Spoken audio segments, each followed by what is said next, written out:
आप लेटे, आपके बाल बिस्तर पे आ गए। अगर आपने कंघी की तो एक गुच्छा बन गया। अगर आप थोड़ा-सा भी 2 बार दिन में अगर कंघी की तो 2 बार बाल झड़ गए। इतने नमक, इतने मसाले वो बॉडी में जा कर के ब्लड को भी गंदा करते हैं। 2 मिनट की गर्मी बर्दाश्त नहीं है। यहाँ तो बस हल्का-सा पसीना आया और ज़रा-सा देखा तो एसी चला दिया। मैं घरेलू चीज़ें बताऊँगा, आपको परेशान होने की ज़रूरत नहीं है। मेरे बताए हुए कुछ सूत्र अपना लो, कभी बाल नहीं झड़ेंगे। गंजापन नहीं आएगा।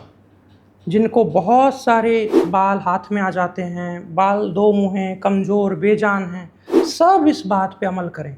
आपको हज़ारों लोगों की, लाखों जो वीडियोज़ इतनी सारी आजकल आ गई हैं, किसी पे गौर नहीं करना पड़ेगा। क्योंकि भ्रमित हो जाते हैं लोग, इधर की बात सुनूँ कि उधर की सुनूँ, इसकी बात मानूँ कि उसकी बात मानूँ, क्या कर लिया मैंने, क्या रह गया? ये सारे भ्रम मैं आज इस वीडियो में तोड़ने वाला हूँ। सबसे पहले बाल झड़ते क्यों हैं? 1-2 शब्दों में मैं अगर ख़त्म करूँ, समझाना चाहूँ तो वो ये है कि आपने क्रैश डाइट करी कोई, न्यूट्रिशन बहुत घट गया, आपने ध्यान नहीं दिया, वात, पित्त, कफ ऐसा असंतुलित हो गया, अंदर खुश्की ज़्यादा हो गई।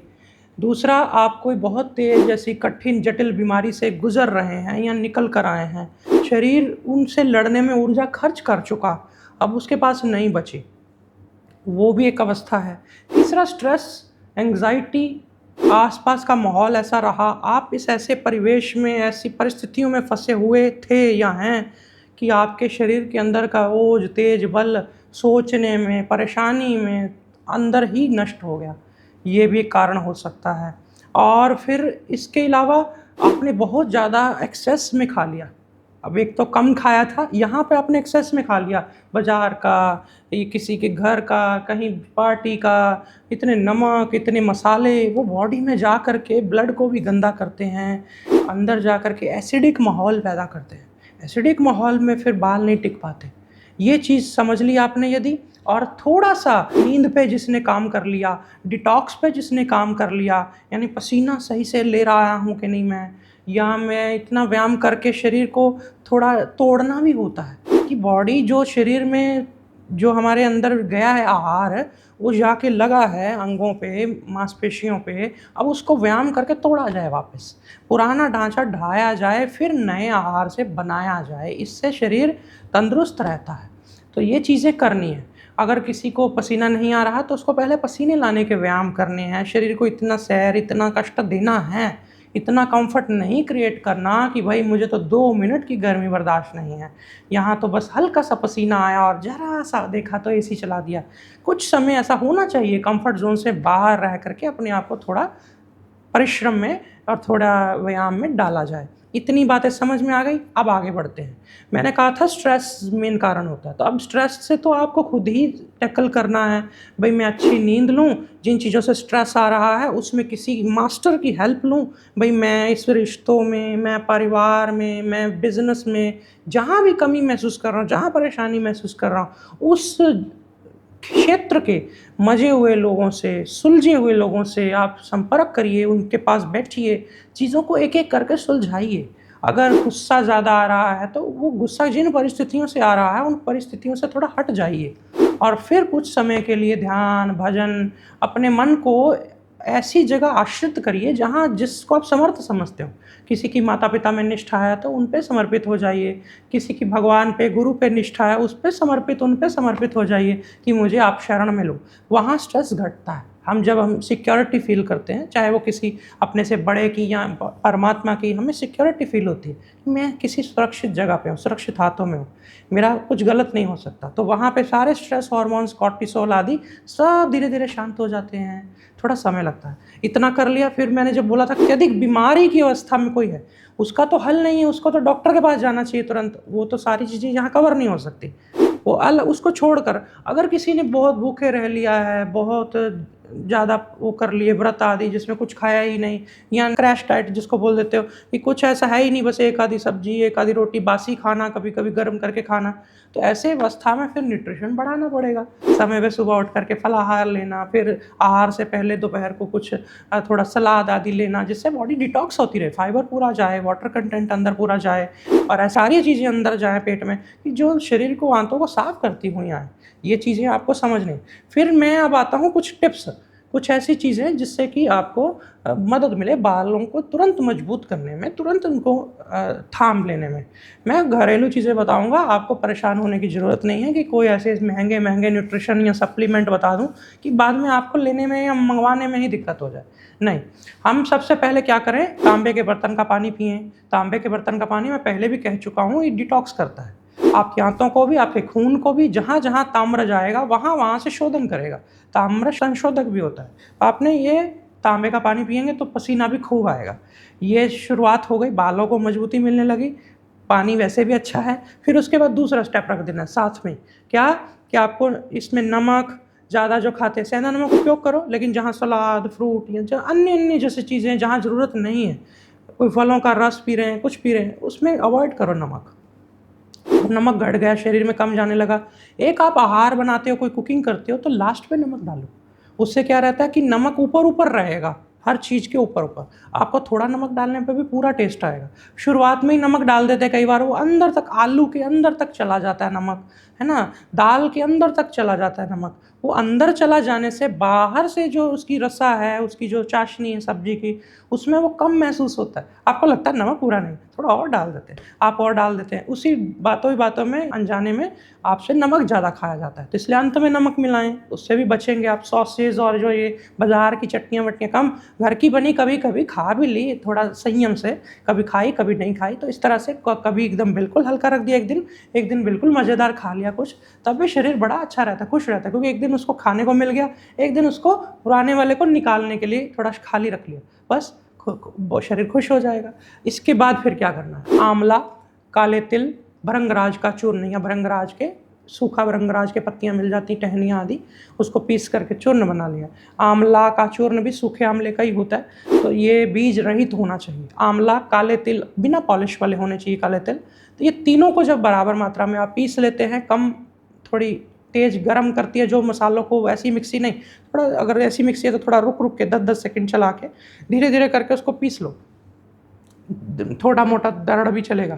तो इसमें बराबर मिश्री मिलानी, जैसे 100-100 ग्राम तीनों लिए तो 300 ग्राम इसमें मिश्री मिलानी। डायबिटिक लोग नहीं मिला सकते, ना मिलाएँ।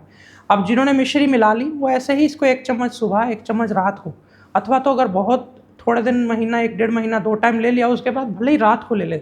लेकर आधे घंटे बाद, 20-25 मिनट बाद, 30 मिनट बाद दूध ले सकते हैं, और नहीं दूध पीते तो भी कोई बात नहीं है। और अगर आप चाहते हैं कि थोड़ा आंवला खुश्क होता है, किसी-किसी की बॉडी पहले से बहुत खुश्क है, एक तो वो खिचड़ी में, दाल में, सब्जी में, रोटी में घी का उपयोग ज़्यादा करें, गाय का घी, जिससे कि हेल्दी कोलेस्ट्रॉल बढ़े, तो वो भी अच्छा है।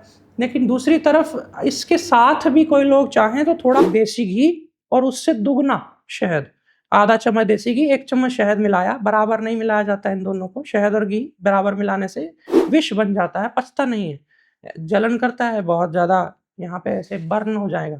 तो इसको मिला के उसी आंवला और उसके साथ मिला चाट लिया, तो ये आपको और ज़्यादा बाजीकरण का काम करेगा, आरोग्यवर्धन का काम करेगा, इतना कर लिया। फिर कई बार क्या होता है कि थोड़ा हमें और ताकत की ज़रूरत होती है। ये तो फ़ॉर्मूला इससे यहाँ तक आपका कंप्लीट हो गया। और कई लोग बोलते हैं और थोड़ा एक्स्ट्रा करें क्या? उसमें आमल की रसायन आता है। वो आमले के ही चूर्ण को, आमले के ही रस में बार-बार भावना दी जाती है। थोड़ा उसको और एक स्ट्रॉन्ग बनाया जाता है। तो वो चूर्ण, आमल की रसायन आमले से कई गुना ज़्यादा तेज़ है। तो उसको भी आहार के साथ, डाइट के साथ आधा-आधा चम्मच सुबह-शाम, कभी खाने के साथ ले लिया, तो कभी ऐसे नहीं तो वही, उसमें भी वही आमला, चावल की रसायन के साथ वही देसी घी और शहद विषम अनुपात में मिलाकर चाट लिया। कब चाटे जी? चीज़ आप सुबह ले रहे हैं, एक चीज़ रात को ले लो। आप चूर्ण वाला सुबह ले रहे हो तो इसको रात को ले लो, इसको सुबह लेना है तो ले लो, चूर्ण रात को ले लो। इस तरह से भी कर सकते हैं। तो आप देखेंगे कि आपके बाल मजबूत हो गए। बीच-बीच में बालों को 2 मोहे हैं तो थोड़ा काटते रहिए, और थोड़ा बालों को हल्के हाथ से मसाज देते रहिए, नीली भृंगादि तेल से, यदि सफ़ेद है तो, थोड़े झड़ रहे हैं तो आमल की तेल से, आंवला के तेल से, स्ट्रेस आदि भी कम होता है आंवला में, अगर चंदन डला हो, भृंगराज डला हो तो बाल भी काले हो जाते हैं। तो इस तरह से आप उस बालों को हल्के-हल्के हाथ से मसाज दें, भले ही शुरू में हाथ में आएँगे बाल, घबराएँ नहीं। आप उसके बाद अगले दिन किसी ऐसे शैम्पू से सिर धो सकते हैं कि जो आप देखें कि केमिकल इसमें कम से कम उपयोग किए हुए हैं, या आजकल बिना केमिकल वाले भी झाग बनाने वाले आयुर्वेदिक बड़े ब्रांड आ गए हैं जो शैम्पू बना रहे हैं। तो आप उसका उपयोग कर लें। आंवला, रीठा, शिकाकाई का उपयोग कर लें, थोड़ा उबालना पड़ता है उसको 1 दिन पहले भिगो के, थोड़ा उसपे झंझट है, थोड़ी परिश्रम है, जो लोग कर सकते हैं तो बहुत ही अच्छी चीज़ है वो। उससे खूब सारा झाग बना लिया पहले, बाद में उसको सिर में डाल लिया। अच्छा, एक चीज़ जो मैं खुद भी करता हूँ, जो कि बालों में बहुत मदद करती है, बालों के फॉलिकल्स को बनाए रखने में, जड़ें मजबूत रखने में, वो है खट्टी छाछ या खट्टी दही। हम कभी थोड़ी दही बचा लेते हैं या बच जाती है तो उसको बाहर रख देते हैं और खट्टी होने के लिए। 1-2 दिन में वो खट्टी हो जाती है, भले ही उसको थोड़े लोहे के पात्र में या कहीं रख लो।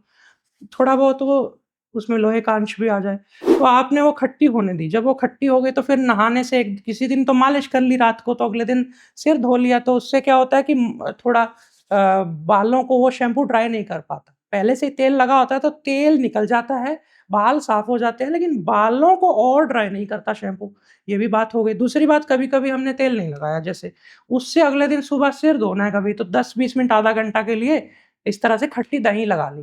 तो आप देखेंगे कि उससे भी बालों की जड़ों को खट्टी दही क्या है कि फिंसी नहीं करती, फोड़े-फिंसियाँ नहीं करती है, खटास होती है उसमें, अम्ल होता है तो वो क्लींजिंग ज़्यादा अच्छी करती है। दूसरी मीठी दही होती है तो वो थोड़ा खुजली और ये डैंड्रफ बढ़ा सकती है।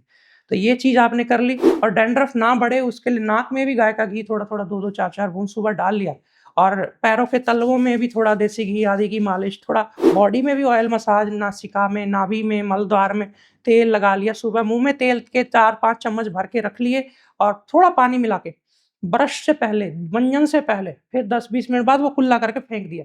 इससे पूरी बॉडी स्निग्ध रहेगी, ऑयली रहेगी, और आप ब्रह्मचर्य का संयम पालन करते हुए अपने आप को एक सही दिशा में, डायरेक्शन में जब मूव करेंगे, आप देखेंगे कोई ऐसी समस्या आपको तंग नहीं कर रही है। ये सारी चीज़ें इसी वीडियो के जितनी मैंने चीज़ें बताई, इतना करने मात्र से ही आपकी सॉल्व होने लगेंगी। और अगर कोई कहता है कि मेरे दिन में 5-4 बाल झड़ जाते हैं, तो मैं आपको बताना चाहता हूँ कि सिर में 1 लाख से 1,20,000 फॉलिकल होते हैं, अंकुर होते हैं, जहाँ से बाल फूटते हैं। किसी में 1 बाल होता है, किसी में 2, तो एवरेज आपके अब सिर में 2 ढाई लाख बाल होते हैं। तो महिलाओं के, पुरुषों के ऐसे 2 से ढाई लाख। तो वो 2 ढाई लाख बाल हैं, मतलब आप समझ लो एक शहर है जहाँ 2 ढाई लाख की आबादी है। अब उस 2 ढाई लाख की आबादी में उस शहर के शमशान घाट में 4, 5, 6 लोग तो रोज़ मरेंगे। तो इतनी उसकी डेथ रेट तो होगा। तो इतना अगर आपको कभी कंघी करते समय या कभी ऐसे बहुत ज़्यादा मालिश करते समय 2-4 बाल झड़ जाते हैं दिन में, 5 बाल झड़ जाते हैं, तो आप घबराएँ नहीं, ये नेचुरल है। इतना नहीं होगा तो वो साइकिल मेंटेन कैसे होगा? पुराना जाएगा, नया आएगा। पर अगर आप लेटे, आपके बाल बिस्तर पे आ गए, अगर आपने कंघी की तो एक गुच्छा बन गया, अगर आप थोड़ा-सा भी 2 बार दिन में अगर कंघी की तो 2 बार बाल झड़ गए, बहुत सारे, तब आपको चिंता करने की ज़रूरत है, तब आपको इस पे ध्यान देने की ज़रूरत है। चिंता तो क्या करें, चिंता से तो और झड़ेंगे। तो इसको समझ लिया और आपने अगर शांति से अपना आप चलते गए, 15 दिन में दिखने लगता है रिज़ल्ट, और जो लोग 3 महीना ये मेरे नियम करेंगे, देखेंगे कि 3 महीने के बाद आपके बाल बिल्कुल स्वस्थ हो गए। आज फिलहाल इतना ही, नमस्कार। मैं अपने और अपने परिवार की सेहत के लिए योग आयुर्वेद पर भरोसा करती हूँ, और मेरा भरोसा है आनंदम आयुर्वेद पर, जो है ऋषियों के मापदंडों पर 100% खरा।